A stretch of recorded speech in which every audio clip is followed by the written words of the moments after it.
Hey, I'm Dave Filoni, Supervising Director of Star Wars The Clone Wars, and I'm here to talk about the Battle of Cala. This is the epic conflict that starts off Season 4. It's something a lot of older Star Wars fans like myself have waited a long time to see. The complete water planet of Cala, and how Akbar, a character from Return of the Jedi, kind of fit into this time period of Star Wars during the Clone Wars. So I brought together a couple of my leads, Joel Aaron, Killian Plunkett, and Keith Kellogg, to talk about it. And we're going to go underwater, deep underwater, and get down to what it took to make this really bizarre conflict. So this was it was going to be a big deal to make this. I've said it several times, but, we had to go to this planet, but nothing that we really had was usable on the planet. We had to have new buildings, new environments, 2 new species. That's a great long jump Anakin and Padme do out of that shit. How they don't like die. A Greg Louganis jump. They're Jedi, They are. They slow down before they hit. True. Oh, Padme is. That was Padme, yeah. That was Padme. She must be, well, she had really good swimming classes on Naboo. A lot of people don't know that. But That's right. A hobby of hers before senating. So what was it like animating all these underwater characters, Keith? It was a challenge because, like we said, we didn't have walk cycles, we didn't have anything, so we had to keep them moving all the time. So even when you watch, when we're in the Senate, it basically just, you have to keep their feet moving, you have to keep them bobbing all the time. So it was normally we could put a cycle in or just a held character. We always had to have everything moving, and teaching the physics of the whole thing where, you lead more with your head when you're diving through things and stuff. It was a whole different kind of thing for the team. So it was definitely a challenge for sure. There's a great shot for scale and water density. Getting the depth of it was going to be a big challenge for us. Being in water isn't the challenge, but it's giving you the feeling through the animation, and then the bubbles. Yeah. We ran out of our bubble budget. Bubble budget. Yeah. This is a tough one. Quickly. Well, no, the cameras too, because it's especially the first episode, it's that's kind of your shock into water where everything's just kind of drifting, almost like it's a scuba diver kind of holding the camera, and it worked really well. But yeah, all we did was just to get the silt was just take all the dust motes we've used in previous episodes and just put them in here and just make them just a little bit brighter every once in a while, and it just looks like silt. It just fills that volume of space to make you think you're in water. That was one of the more shocking things that Dwayne Dunham, who shot this, I thought he did a great job. Yeah. I thought in a lot of ways it was fortunate to have Dwayne do the first one of these. He's such an experienced filmmaker that he brought up all kinds of great ideas, like having the cameras be more underwater cameras. Yeah, definitely. Yeah. When we designed the city, I had these tube transportation systems designed mainly just because I thought they looked cool. They weren't really in the script at all. They didn't play a major role, but I knew you'd need you don't have a sidewalk underwater, so you'd have tubes. They remind me of hamster tubes, So when Dwayne, I saw the first cut of it and I had mentioned that he should use these tubes, he really went all out. What I didn't really anticipate, because I knew they were jet streams of water, was how just intense that would make things to have us moving through the water so quickly. And there's all our geoshaders. Lots and lots of characters. That's one thing Dwayne wasn't too shy from. No. Dwayne's episode was 5,000 characters over the legal limit of characters you can have in an episode. Yes. He's very proud of that fact. Yeah. It was astonishing. But even, cutting it down, it still it's epic in terms of the amount of characters we have on screen. It was just crazy. That was a fun one to cover up the... Yeah. Cover up the shark chomping over the bubbles. White powder. Yeah. Bubbles make everything less violent. That's right. It was a good lesson for us there. And there's the bubble fountain, which I like, the reverse fountain where it was air coming out. Air coming out. It's fascinating to sit around and watch air. Yeah. That's another interesting thing, is that little plate, that kind of community area that they all hang out in the exteriors, was just kind of an addition that Paul Zinnis and I made really late in the design of the city. I was like, we need some kind of central courtyard area, so let's just pull this off of here, let's glue it here and enlarge it, and it became the focus point. Well, that's true. That's whole everything. Yeah, that's kind of always what happens. The other thing too is that the way this was scripted, it was more like a traditional city, and we'll find that in scripts all the time where they're describing alleyways and streets and all the things you would see, but this is so different to what any normal city would be that you have to figure out what the equivalent of that's going to be. So that's where that plaza thing. Well, because remember, the original concept design had steps in it. Yeah. Oh, that's right. Why are they going to have stairs? How are you gonna? They're not really going to use them. That's true. So instead of stairs, we started making openings and spaces where people would swim through. And Right. that was a big consideration for you and I in the design phase. We had to think not just about walking in and out of a room, Yeah. because they're not walking. They might swim out the top of the room or go out the bottom. I mean, Well, there's all the other things that would normally help you sell scale, like safety railings and stuff. Why? Like if you step off the edge, you're just gonna keep floating sideways anyway. true. So, it was tricky because we had so little time to come up with what was effectively an entirely new city that you just had to wing it. You know. yeah, I think it was a very big challenge. Take a base of action. Ever since you've seen Return of the Jedi, you thought, wow, where are these guys Where's from? it from? Yeah. What's their civilization like? And Enemy ships in Sector 27. It's a trap. Jose Molina, who wrote the arc, is a huge Star Wars fan. And I know that he was really, really excited to get this arc to do. At one point, there was a character, I think, did the king stay? Was his name still Mose Colina? I think his name was Colina. But there was a character that was named after Jose at one point. We thought it was a little too obvious, so we actually changed it. But yeah, it's still got his fingerprint on it.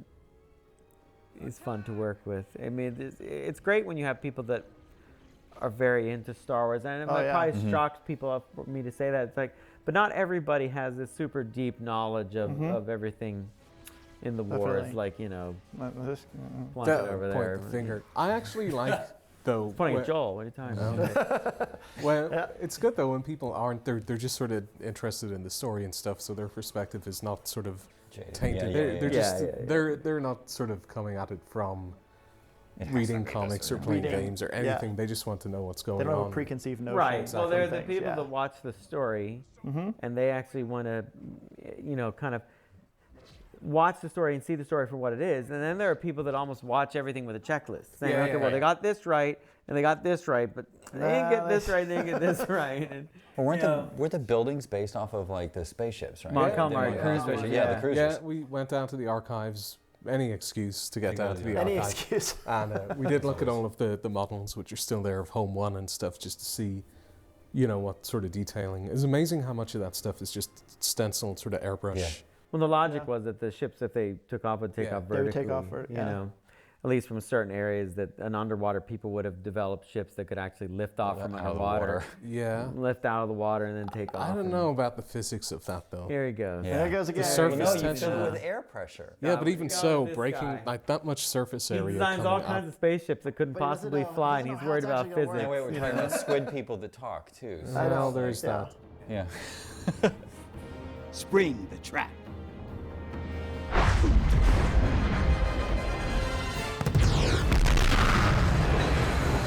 This was where a lot of our effects budget went to in this one, huh? Yeah. Yeah. All the Well, ships coming down. Any epic explosion. I think all of these effects-wise, all three of the episodes were completely just pegged. Yeah. Absolutely pegged, because it's like, you know, you have a war episode where you have explosions, you can get used to doing the same thing over and over again, but when you're underwater, everything is different. We had to Yep. redesign the depth charges, the explosions, the bubbles coming off everything. The one thing that we couldn't get in that everybody keeps reminding me of is the lightsaber. The lightsaber, shouldn't lightsabers have bubbles off it? I said, yeah, that'd be great, but Wouldn't it? you know, it'd be really awesome, it'd be so That would awesome. be great. But I'd much rather have a frigate explode over the water surface Yep. and have Yeah. bubbles coming off the trailing pieces Yeah, than every single lightsaber. definitely. And then, you know, you just kind of let it go after a Well, while. this is one of those ideas where the original idea is just an escape, but to take it to the level of Star Wars, I said, well, what if, you know, that ship, when it exploded, it just rained down. Yeah. So we Yeah. kind of tweaked the script so that you have these massive pieces coming down through the water and really take it to a, you know, a cinematic level of just destruction and turbulence, which we did later when there's the whole vortex. Oh, That's yeah, right. yeah, yeah. Yeah. Squid vortexes. I mean, that's also something that was added later in production when I was trying to come up with something that made this battle unique. Now here, this is one of my favorite parts. This was so much fun. the Gungans The Gungan attacking. army. The ship was much higher too, which is funnier. If you can believe it, the ship was higher. There they go. I cut that shot shorter, and then that's used to still be, a good it's still a 100 pretty good yards joke. or more. It was And then a, always the obvious joke, which the writers we brought up with George in the first meeting, was how do we know the Gungans can breathe this water? They might hit that salt water and be like, the whole belly up army. But yeah, I mean, it was tempting. But yeah, the first time Brian O'Connell shot that, I mean, they were so far above that water. I'm like, there's just a bunch of dead Gungans in the water. Yeah. There are 2 groups of Jedi, one in the lower city center, and 2 releasing the prisoners near the coral base. The prisoners. The prince must be with them. I'm committing the reinforcements that Count Dooku sent to the attack. He will not escape this time. Yeah, this is now this is the turn them up Yep. moment of when they're all going to get captured. Turn them up! This was fun. I mean, but a huge scale battle in every episode. I mean, the original thing read as one lengthy battle, which is very taxing on our show, of course. Mm-hmm. The idea here was always that the organics would get tired. Mm-hmm. The squids, they wouldn't be able to fight, but neither would the Mon Cala after a point, neither would the clones, neither would the Gungans, where the Aqua droids The droids, yeah. they can weather it. Yep. Which does make you wonder why the Republic didn't just build their own droid army. I mean, Well, then wouldn't be clear, would it? well, You spend all your money on clones. You can't spend all your money on droids. I mean, instead of clones, wouldn't it have made more sense to just build your own droid? No, not at all. Not at all. Okay. Well, What the is- show what could still exist. You're like undermining the whole concept here. No, Not called the just Droid be Wars. called the It's Droid called the Wars. Clone It'd be Wars. fine. Droid Wars. And this comes from the guy. Didn't you illustrate several droid comics? That was the first professional Star Wars stuff I did, was covers for droids. Yeah. Oh, wow. So it's safe to say you have a droid Well, bias. No, but I've You have a always droid liked the bias. droids. Yeah. Yeah. In fact, aren't you the originator of C-3PX? You drew C-3PX. I did the cover, but I think Ian Gibson actually, I mean, it's 3PO with an X on his head. Let's not go nuts, but The Yeah. originator's a little far, I guess. yeah, no, I think it was Ian. I see. That's pretty Yeah. funny. But this droid bias goes back a ways. Oh yeah. I mean, even as a kid, I liked the droids. When Dee Baker sees this, and he sees that you're basically trying to undermine clones. He could do the voice of the Republic Oh, droids. I see. He could. They could He sound would like do they're from every New one of them, Zealand. yeah. It's fine. Nice. I'm just saying, Wow, what a rebel in our midst. That's right. I'm just saying, Sith betrayer. they'd still be cool. They just wouldn't be Let's- clones. let's just- And they wouldn't get tired. Let's summarize this one, because this one's your best yet. You like this one? We were on a show called Clone Wars, Uh-huh. and yet you're questioning the reason to have clones at all. You are the one that brought up that organics would get tired. I'm In just this saying, why doesn't the situation, Republic? in this In this one off situation, So clones never ever get tired anywhere else? they get tired, but they tired. also don't rust. I mean, let's bring up all the There's other maintenance things. problems. But you don't have to feed droids. Man, I'm just saying. it's difficult. I have to say, if you are talking about rusting, putting droids in Here he water, goes. This is why right here, when I go out in Droids. public, I'm so prepared when I go to the cons. There is nothing Each a and every fan question. can challenge me with that Plunkett can't Yes. ace them out. it's true. In fact, they're lucky that I go instead of him, because arguing with Plunkett, almost impossible. It's one of the reasons I'm just he one came of on many. board. Come on. You are one of many. It's true. I'm That not was a even the great worst fight. one. I'm just the one sitting my here being favorite picked one, on. though. That's all. Yeah. That was Now a cool what? fight. Now what? Let's look. Oh, look, now Man, look, the yeah. Kifisto fight, and I mean, doing his tentacles throughout this whole thing, that was another just huge challenge that CGCG really rose to. I mean, you look they're at it brilliant. and it's really good.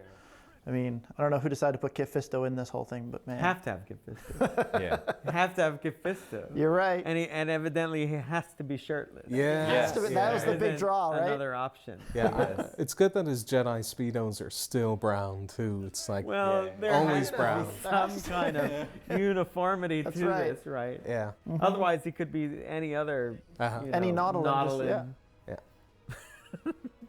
Remember when we were going to go to Glee Anselm? Yes. We that had the was whole at the end of planet Children of the design. Force. It was Children of the Forest. We had the whole civilization plan. We had the Wow. probably breaks all kinds of EU though. To be perfectly honest, we had them living on the backs of massive undersea turtles. Remember? Yeah, And yeah. these turtles would like rise up, and the whole cities were like on the backs of these turtles, and but they were so huge that you couldn't really even tell that they were living things. And then they would be above water for like what seemed like a couple hundred years, and then their cycle they would go back underwater. Yeah. So you were either born in a time that you were above water or Wow. born in a time when you're below water, and that's You remember Kinda my what you question about that? no. But let's Oh boy. Here we let's go. hear it. I can't wait. What are the turtles eating? Like if you're a I told you that. There's all France-sized- kinds of brine. If you are a They're getting France-sized nutrients right turtle, out of the visible water. from space, Man, Discworld must be a hard sell. I for can't you. handle it. Discworld before? This That's guy. kinda similar. Whale shark. Well, I'll put you on the spot right now. all right, go. Are you or are you not in favor of Ben Quadraneros being in the show? Uh-oh. Ben Quadraneros? Ben Quadraneros. No, I don't think there's a space for Ben Quadraneros in the There show. you have it there. So anyone Yeah, that... I don't think it should happen. Okay, so That's there just it me. is. There it is. Yeah, but that's just me. Well, there it is. Personally, I don't What's see your reason? why. I think it's just you want to leave the mystery where it is, Okay. you know. The mystery. Yeah. Really. You don't He's a invest loser. with the legend of Ben The whole Quadraneros. rest of Phantom Menace. That, look, There's that not could be much his mystery. one bad race. We don't know. Oh, yeah, he's like He could be. We don't know. superstar. He could be. He c- I mean, we could do a whole sort of Senna documentary style thing. Senna, yeah. we Just could. about That'd actually be Ben great. Quadraneros. Yeah. You know, because that was the one sort of tragic race that he entered was that one where it didn't work out. But otherwise, that one. that one didn't quite seem to go his way. yeah, so yeah, Actually, a really good idea. Yeah. I'd be into that. We've completely what? Gone Oh off yeah, the- look, completely gone off the calamari, rails. Yeah. Now we're back to eels. back to eels. Very, very dangerous. That's right. Very dangerous. Very, very dangerous. I couldn't resist. I had to. I like how we humanely opened that eel cage too. Yes. That none of the giant eels were harmed in there. No, not at all. No giant eels were harmed in the making of this show. I love those eels. The eel cage was, I think it was a George request. It was a really nice difference for us as opposed to all the Jedi electric cages. Yeah. Make it a little bit more organic. I remember when we did the Jar Jar mucus membrane yes. Oh yeah. on Padme's helmet. Cat Yes. Tabor was not very pleased with me. And I was like, no, don't worry. This is going to be good. She's like, Dave, Jar Jar spits on me. I'm like, nah, you're thinking of it wrong. You're in water. It doesn't really count. It's on your helmet. It Doesn't really doesn't really count. get to you. It's all good. But I thought her delivery, really sells it. Yeah? and Yeah. It makes Definitely. it pretty funny. Plus, the one we picked wasn't the worst one. There No, were that's right. worse versions of Oh, that the spit. mucus itself. Yeah, yeah. you Oh, mean. yeah. There were like, Yeah. there And was even some then, pretty I had to gnarly back looking it off stuff so it at some wasn't point. So opaque. Yeah. Here's where we started to just go more green, like Yeah. the fish tank. Like the whole idea of this whole arc was that as the Mon Cala were as the tides were shifting, we just basically just made it look like a dirtier and dirtier fish tank. So by the time you get to here, it's just like this mucky green, and Sean Wells just pushed it so far in color correct. Yeah. And then so at the very end, when we go back, it's like blue Yeah. and clear. That really works great. I love our implosion explosions here. Comes Akbar's hat adjustment. Yeah. He cracks his neck. This shot's just nuts. Yeah. Yeah. That. The scale right there is great with the Thing ship going going by. behind it. Yeah. And this we just, for all explosions, we had everything implode. So instead Yep. of things going out, it goes in and then out. You just get this effect that water takes over like that. Whoop, whoop, whoop, goes in. Yeah, I love this crashing into the building here. And the legs falling is such a nice touch. Take all the hamster tubes. I always thought of them as micronaut tubes. Remember Micronauts? micronauts? Oh, yeah. See, that's what I thought yeah. immediately when I saw that. It reminded me of the Jetsons. I don't know. A little bit. Kept picturing George Anything, Jetson and Astro like going up these tubes. Yeah, a good battle itself can be 22 minutes Yeah. just to tell the story points of it and to make it exciting and have dynamic action. Love A that good pose. battle with all the plot moving on around it and through it. Yeah. It's a real tight job on our show. This is probably one of the this is- pretty this is pretty intense nice. things Yeah. right Pretty here. intense. Yeah. I remember when Cool implosions. they came up with this story, and I was just Isn't that like, Danny? wow. It was Danny, wasn't it? Yeah, Danny Danny Cala. had, yeah. Yeah, I mean, but it's on me because I approved it and I let it go, and I said, well, let's make sense as a weapon underwater. But this right here now was, I wanted a cooler way to take out Riff Tamson. It wasn't really a super defined thing, so since we're such a big Jaws fans, Yeah. I thought I'm going to throw this in here for Joel and really was just fun. go right at it. And kids probably haven't seen Jaws, so they'll think this is wholly original. But Right. There you go. Since there's that other movie. We that didn't say you're smile not for allowed me, to watch so, that you movie, know. but, yeah. But we got the bits in. this is it That's- right this here, is yeah, the with the head, bits and then right yeah. here. Actual shark bits. Yes. Yeah. Yeah. I was then very happy. Yeah. And there's the head, which is, you don't see that every Friday. No. Nope. That's for sure.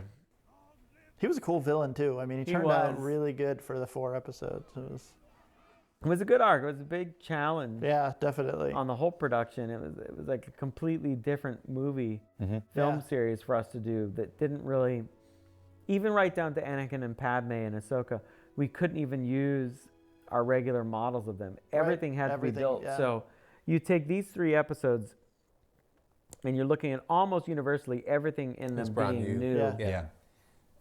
And to do that from scratch Yeah. tells you how hard all the crews worked Yeah. globally on this show. It's quite an achievement because most of the time we rely on having assets. I don't know how you guys got it all designed, let alone built. I mean, every time we They do were an long episode, we days. have to go in and sit down. Yeah. It's probably, I make it a big deal because I may like to make Plunkett feel bad, but he and Liz Marshall and the Engel, they have to come to me with a basic breakdown of every episode and say, well, this is what we can do and this is what we can't do, but we have these solutions. Right. And there are tons of things in every script that end up getting cut, left on the drawing table that we can't even get designed because we don't physically have the At the time to do it. yeah. But often we'll find stuff that's at least a starting Something point, there, and then you can yeah. sort of make Right. something. But with this, we couldn't. It was. There it had wasn't, to yeah. be I mean, new. a lot of times we'll repurpose different sets, we'll move Yeah. things, we'll Yeah. redress it, just like you would in a live action production. Every phase, it was like it started in design. You could see how taxing it was. Then in story, it was like the guys were really working hard, and then it went overseas, and it was like we were pushing we those started- teams yeah. like We started crazy. thinking like as soon as the treatment came in, that Yeah. I saw like, man, 3 episodes are Yeah. completely in Yeah. water. Well, it was interesting to see the progression too, like Yeah. of the teams. You could see as they kept going, Yeah. they got better and faster at it because they started to understand it. But those first episodes, Long live the king! Long live